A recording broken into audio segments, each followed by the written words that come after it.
Bizlere bariatrik cerrahi öncesi ve sonrasında davranışsal terapiler üzerine bilgilerini aktaracak ve yine Görkem Bey ona eşlik edecek. Bu parçada size yine ufak bir sürprizimiz var. So we have a surprise. I told you I have a background in fitness and exercise, so I wanted to give you a fitness 101 so you guys can teach your patients how to exercise. So these are resistance bands, and a lot of the times our patients are complaining that their knees hurt or their joints hurt or their shoulders hurt, and a lot of the times that happens because they're not exercising the right way and their muscles are very weak. So a lot of the impact is hitting their joints and not working the muscles. So we're going to learn how to wake up these muscles. And we have our DJ here today who's going to make it fun for us. Yes, so we're going to have Merve and Fatma help me demonstrate some of the exercises, and I could show you the parts of the body they're going to be working. So the first exercise you can do in your seat. That's okay. Then we're going to make you get up and do jumping jacks. So this is going to be easy. We're going to be working the back muscles. So Fatma, if you can turn around, this is going to be working a little bit of the rhomboids and the rear delts, okay? So this is good for our posture since so when we sit at our computers, we're always slouching. It's not good for our abdominals. We want to lift up and push our shoulders back. So if you take the band and you take your hands and you wrap them, if you bring your hands closer, it gets tight. So put it at the end. And you want to make sure your shoulders are down. Okay, so not here, here. And you're going to take with your hands, you're going to pull out, hold it, slowly bring it back. Again, we're going to pull it back, squeeze, slowly bring it in. So you guys keep doing this, and I'm going to keep talking so you can see how Fatma's doing it slow. You hold it, you bring it back together. You are not doing this, okay? We're not, that is why the joints, that's why our patients complain a lot of times because they're rushing through the exercises and it only strains the muscle. So we want to do slow and controlled movements, okay? Okay, and remember, if you start to see your shoulders going up, press them back down. And we're not down here, we're right in front of the chest. Does everybody feel this? Yeah, you're feeling your muscles waking up? Okay, very good. And if you even hold it, so if your patient says, I have problems, this hurts, you just tell them to do an isometric exercise. So you just hold it here. That's it. Just hold it and you still feel the muscles working. Okay, so and then when you feel the muscles shaking a little bit, that means they're working. So then you can release. So that's one exercise that you can do with the patients to teach them how to work their back muscles. And we can do another one where we bring it up. Okay, and then you just pull back. So remember, slow and controlled. Okay, so your fingers, and you hold it, and you slowly bring it back. Now make sure your wrists, nobody's doing this, okay? Straight. Okay, so make sure you look at your wrist, you're not doing this either. No wrist should be turning out or turning in or turning down or turning up, straight. Okay, very good, so let's do 5 more. 5, very good. 4, and make sure you breathe. Sometimes patients get very nervous and they hold their breath, so we need to make sure that we... All right, and then again, you can just hold it here. If the patient says it hurts, you just hold it, and you start to feel some muscles working. And release slowly, very good. So again, now that we work the back, we want to work the front chest. So you could take the band and you put it behind you. So you could either do this behind a door if there's a pole, or you could do it behind your back. All right, so we take the band, we put it up in alignment with our chest. Okay, so we're not down here, we're not up here, right by the chest. So your hands right by the chest, okay? Right by the nipple line, you put your hands there. And remember, not up, not down, straight. Okay, and then we press out, and we slowly bring it in. And we press out. So this is like a push-up. Okay, you're working your chest muscle here. So you inhale, inhale, inhale, good. Make sure no shoulders up, bring it down, good. So out, in, out, in. And make sure you look at your wrists. What are your knuckles doing? Straight. Very good. Again, out. Is anybody feeling this in their chest? If it's too easy, you bring your hands further back to make it more resistance. And if it's too hard, you bring your hands out.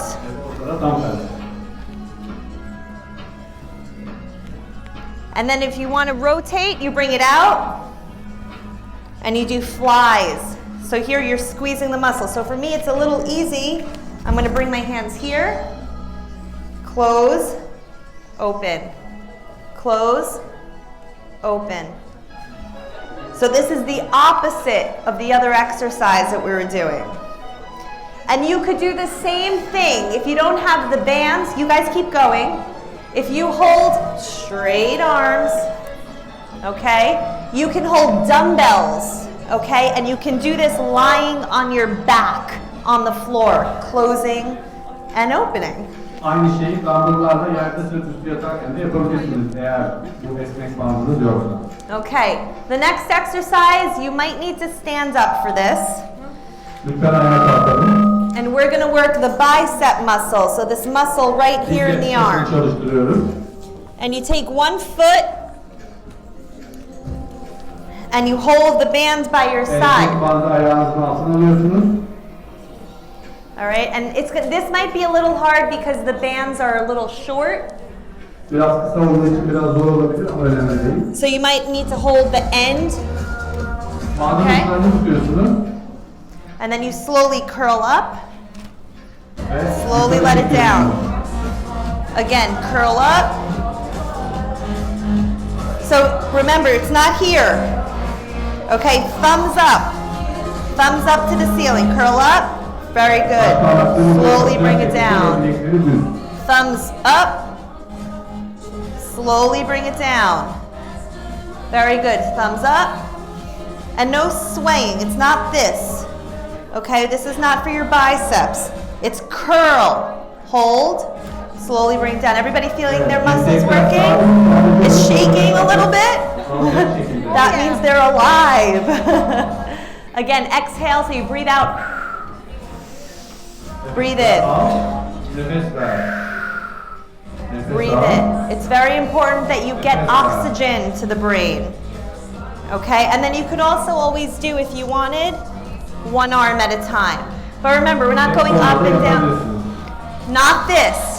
Okay, this is, again, you can, this is not, we want to do everything in slow, controlled movements. Okay, and then to make it even more challenging, you could pulse, small little curls. Okay? So that's the front of the arm. We call that the bicep. Next. We're going to work the triceps. So when people say, oh, I have that extra skin and I have to get rid of it, this is the tricep. It's the longest muscle in your arm. It has 3 heads. So, we're going to step on the band again. We're going to lift our arm overhead. Thumb down. So thumb down. From the pinky, press up, slowly bring it down.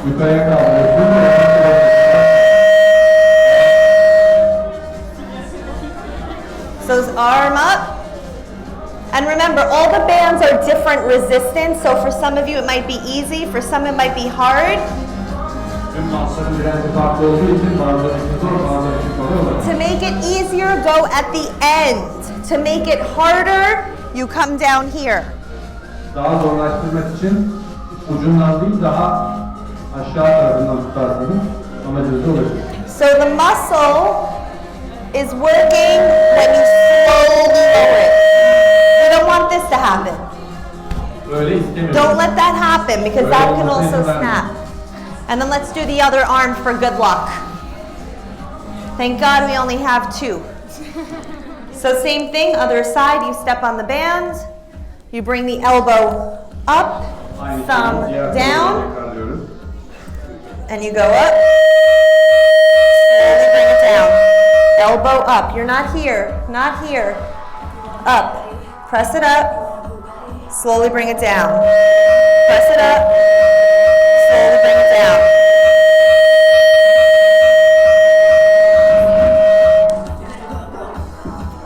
Up.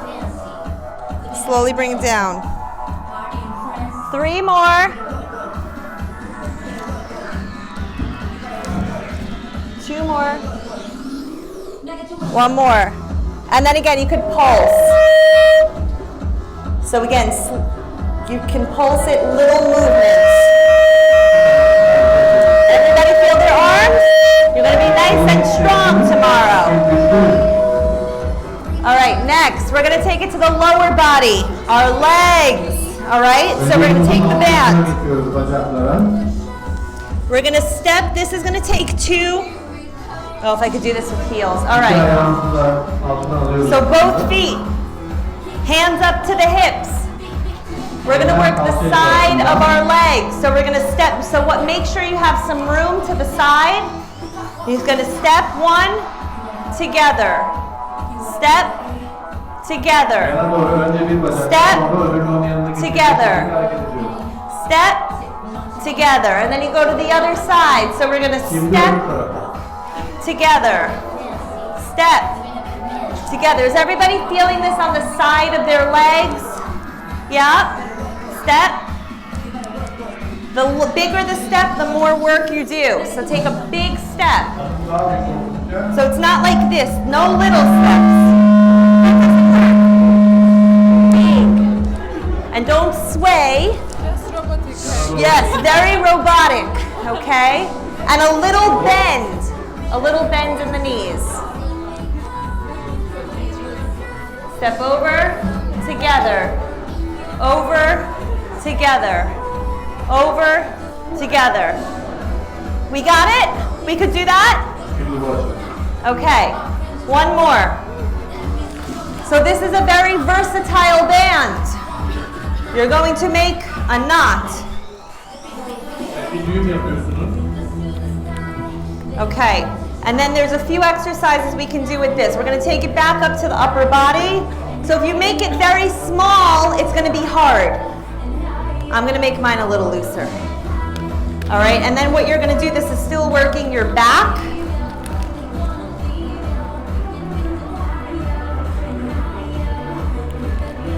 And the reason why this is so good, it's very safe for our patients. It's a closed chamber, so they can't injure themselves as easily.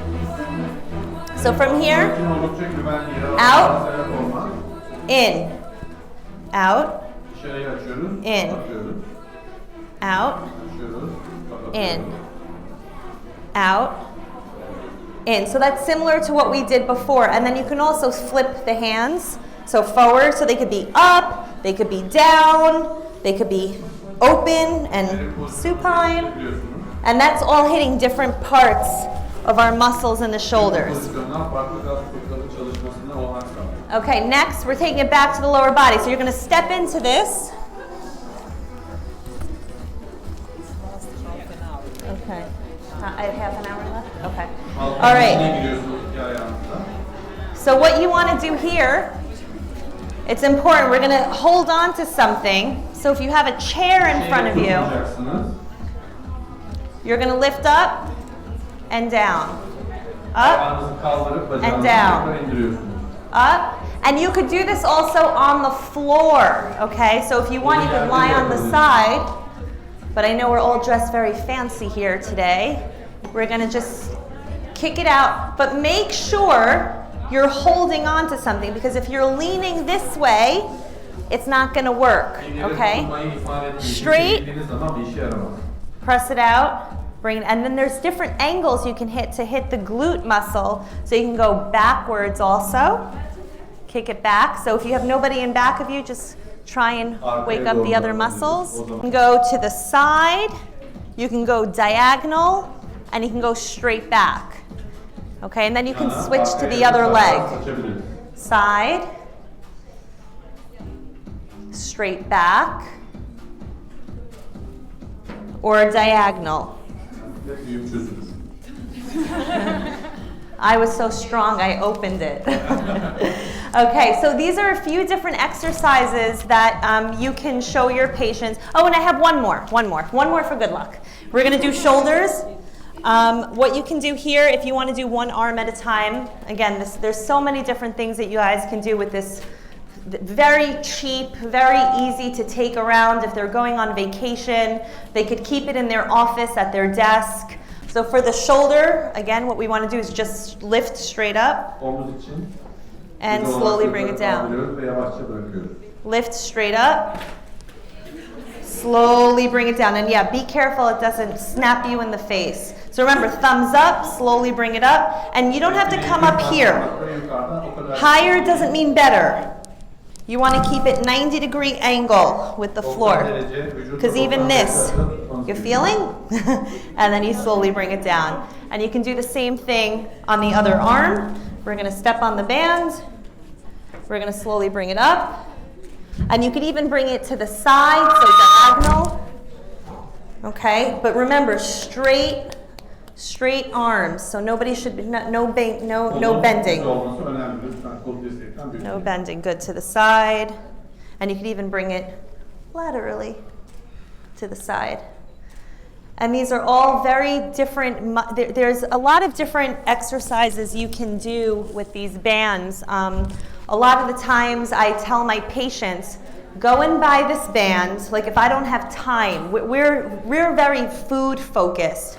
But you know, you can tell them, work with your physical therapist, work with your physiatrist, buy the band, and try to YouTube. I always tell them, go to YouTube and look up videos. Just type in resistance band exercises, and there's hundreds of exercises that come up that they can use these for. And you'll notice, I don't know about you, I'm out of breath. If you do this back to back, so you do the arms this way, and the arms that way, and the arms that way, and then you go to the bicep curl, and then you go to the tricep extension. Even though I'm not doing jumping jacks, or I'm not running, or I'm not doing cardiovascular activity, this becomes a cardiovascular workout because you're not taking breaks. As dietitians, we're not prescribing an exercise, but you can easily show them in your office. Keep this in your office. Show them what to do in the office. Tell them to work with their physical therapist, because again, we as dietitians are not certified for this, but it's important for them to know this exists. So I don't want to put anybody at a liability by teaching exercises, but if you even educate yourself, I always say go and get an advanced certification. I myself am a certified fitness trainer. I think it's wonderful for us to learn more about the whole body, because the fuel we put in and the energy we put out through exercise all encompass that wellness circle that we were talking about. So I hope you guys enjoyed this. Yeah, different. And this is part of our next talk. We're going to be speaking about behavioral therapy. And I know when Selma invited me to come and present, she said, what do you think we need to talk about? What are the problems that you're seeing in the United States that you could share with us? And one of the things that and the reason why you're here, you are such an important part of this patient's journey.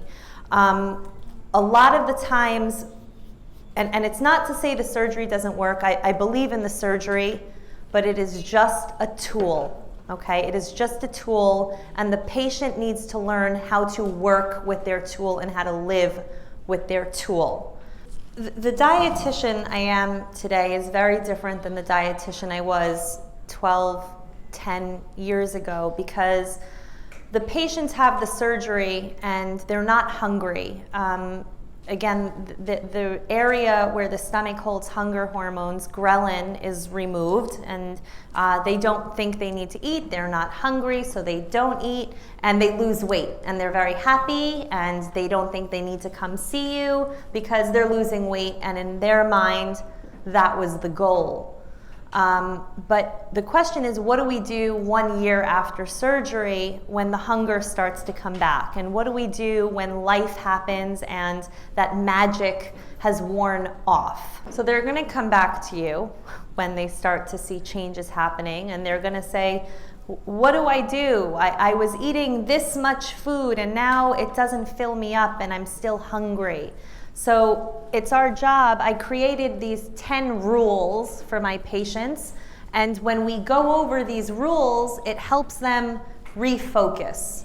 So commandment number 1, my rule number 1, and I have this, it's a poster. I put it in my office, and I also give it to the patients, and this is when they come back, and I say, number 1, question number 1, are you reading food labels? Because most of the times, the patients only read the labels when they're trying to lose weight.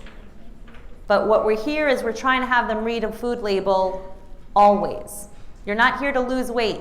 You're here to keep it off. So we need to read the label always. We need to know what we're putting inside of our body. Number 2. We said it before, protein and fiber, protein and fiber, protein and fiber. So I ask them, are your calories coming from protein and fiber? And remember, when they have the surgery in the first 3 months, they're eating very differently than 6 months. And then they're eating very differently than 12 months. And then they're eating very differently at 1.5 years.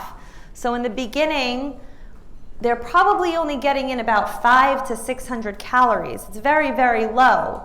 But as the inflammation goes down and the swelling goes down, they're able to tolerate more calories. So it goes from like 600 to about 800 to about 1,000. And with my experience with my patients, the ones who maintain their weight loss are getting about maximum 1,000 calories a day. And as you guys remember from the first presentation, we spoke about, well, not all calories are created equal. So if they say, well, Sharon, I'm eating 800 calories a day and I'm not losing weight and I'm still hungry and I keep thinking about food, we talk about how this sleeve was this new chance to life, and they have this 2 columns to choose from. So I like to play a little game with them. I say, here's this handout. We have, and it's not exhausted. Obviously, these are just some options. We have some foods that have fiber. We have some foods that have protein. Please play connect the dots. What do you like to eat? One from here, put them together. So maybe they'll do, they say, well, I don't know, what do you think for a snack? So one suggestion would be a fruit, apples with peanut butter, or apples with walnuts, or a fruit with a protein, because when we combine a carbohydrate, which is a fiber, with a protein, it slows the absorption of the sugar into our bloodstream. We don't want to see spikes of blood glucose levels, okay? And that happens when we eat fruit. That happens when we eat anything that's high in sugar, and we'll go over the sugar rule in just a moment. We don't want to see this happening with our patients. We want to keep their blood glucose levels pretty normal, and that's going to happen with combining certain nutrients together. So this is one handout with a few options. So how do we know if something's high in fiber? Because my patients will go and eat Wheaties cereal, or they'll see something that says bran and they think a bran muffin or a bran cookie is healthy for them. So my guidelines that I have created, and I'd like to share with you, is whatever they eat, fiber must be greater than 3 grams per serving. And I teach them, again, reading the food labels And I give an analogy, because another thing that happens with patients is you can't just tell them what to do, okay? Because they're going to look at you as a dietitian and they're going to say, well, it's easy for you, and you're not obese, so you don't know what it's like. So we need to really give them metaphors and analogies. So one thing, and I'm sorry, this is a lot to explain. One of the things is, I tell them, when you go shopping and you go to buy a sweater or a dress or something, what do you look at? And they tell me, well, I look at the tag. And I say, well, what's on the tag? And they say, I'm looking at the price, I'm looking at the size. This information tells me, should I buy it or should I not buy it? Does it fit me or does it not fit me? Can I afford it or can I not afford it? And the decision, you either bring the dress home or the sweater home, or you put it back on the rack and it doesn't come home with you. So I like to take that same approach when it comes to food. If the fiber is less than 3, it doesn't fit. You can't afford it. You don't bring it home. And that same approach goes to sugar. So sugar, the rule with sugar in our office is must be less than 10 grams per serving. So if it has 12 grams of sugar, it's not coming home with you. We call it a party food. You only eat it at parties. So the next thing would be commandment number 5, avoid drinking calories. So as I mentioned with the gastric sleeve, it's just a tube.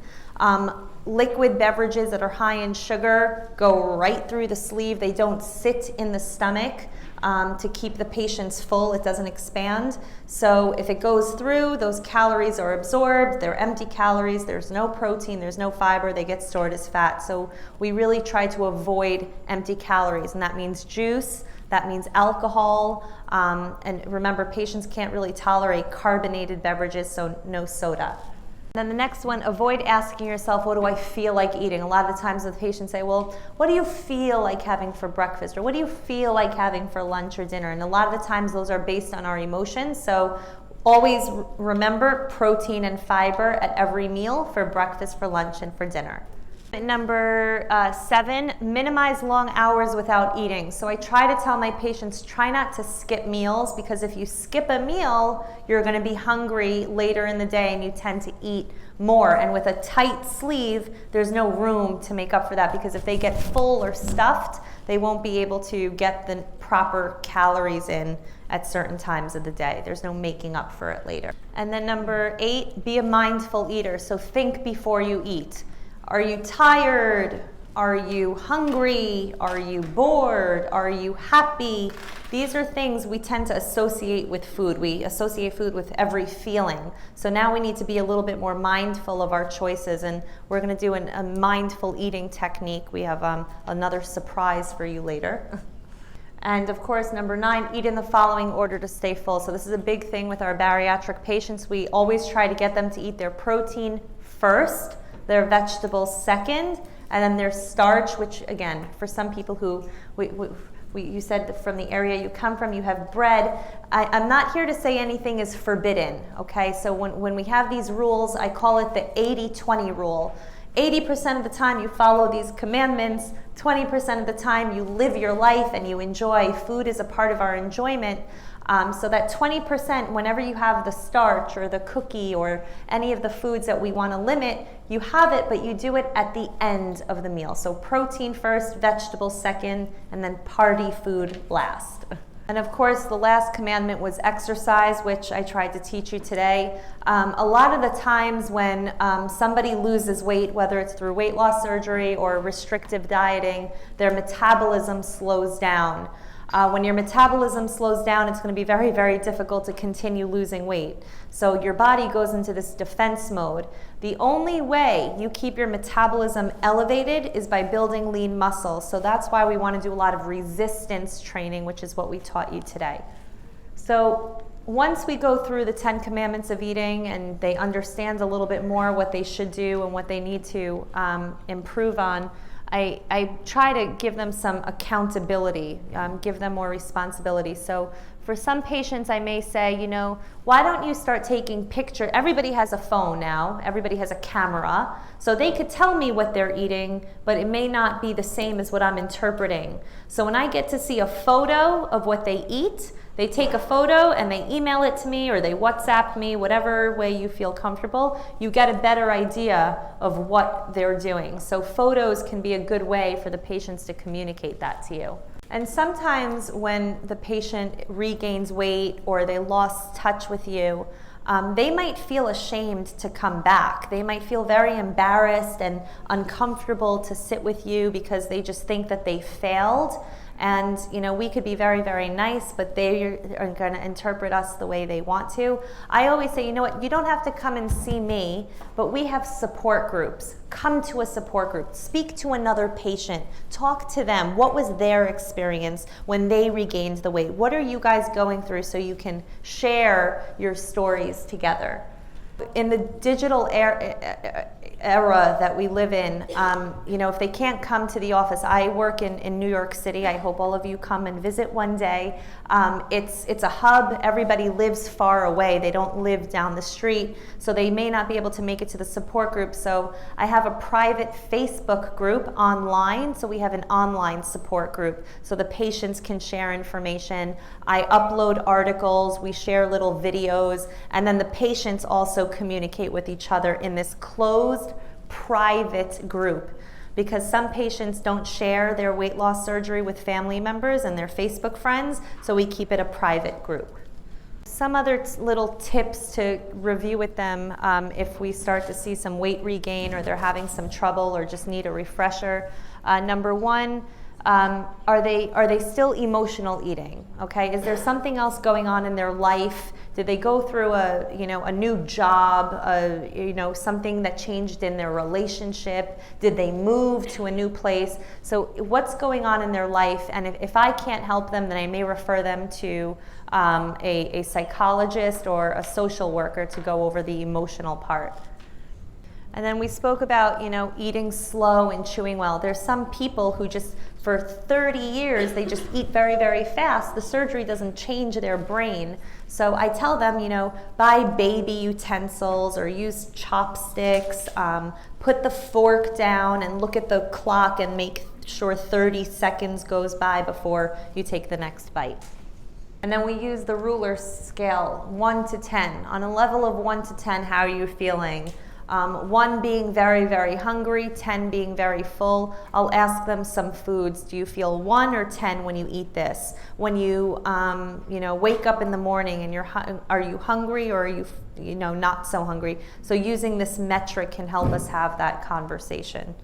A lot of the times the patients say, well, I have a very slow metabolism, I'll never be able to lose weight, the surgery, changed everything. I tell them, metabolism, the way our body uses energy is based on genetics, which you can't change, your age, which you can't change, but you can change your food and you can change your exercise.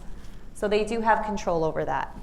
One thing I wanted to throw out there, which was very interesting, as I mentioned, and I could say it 100 times, but there is research out there. Hall did a study in 2011 that shows for every pound of weight that is lost, the body needs 10 calories less. So when they're large body size, they need more calories, but as they lose weight, they need very little to maintain that. To go back to the exercise, I'm a huge proponent of exercise. It's not to lose weight, it's to reduce stress, it's to improve your vitality, it makes you feel good, it reduces your blood pressure, your cholesterol, everything that makes you feel good happens from moving. And if the patient says, but I am exercising and I'm still not losing weight, a few things to keep in mind is maybe they're exercising and they think because they exercise they can go and eat more. But if you want to be in a caloric deficit, if you want to be losing weight, you need to be eating less calories and burning it off. So you need to really look at how much are they eating when they exercise. A lot of people, they go to the gym and then they go out for frozen yogurt. I see that a lot of the times. So it's okay to eat the frozen yogurt, but if the goal is weight loss, okay, we need to be in caloric deficit. And if they say, well, every time I exercise, I'm hungrier and I want to eat more, it probably means they're not eating at the right times in the day. So meal timing is very important. And maybe they're eating too many carbohydrates or doing too much cardiovascular exercise. So too much cardiovascular exercise and not enough weight training will increase your appetite. What I showed you today was just a few exercises. If you look them up, there's so many different parts of the body that you can use the resistance bands on, so I hope that comes to good use. And my take-home message, okay, if there's anything I want you to learn from surgery, losing weight is not the same as gaining your health. So when a patient comes to me and says, well, Sharon, don't I look great? I don't even tell them that they look great anymore. I ask them, how do you feel? Because if they're still unhappy and they miss the food they used to eat before, or they're nutrient deficient or malnourished because they're not eating at all, being skinny is not the same as being healthy. Thank you, and that's it. Çok teşekkür ediyorum.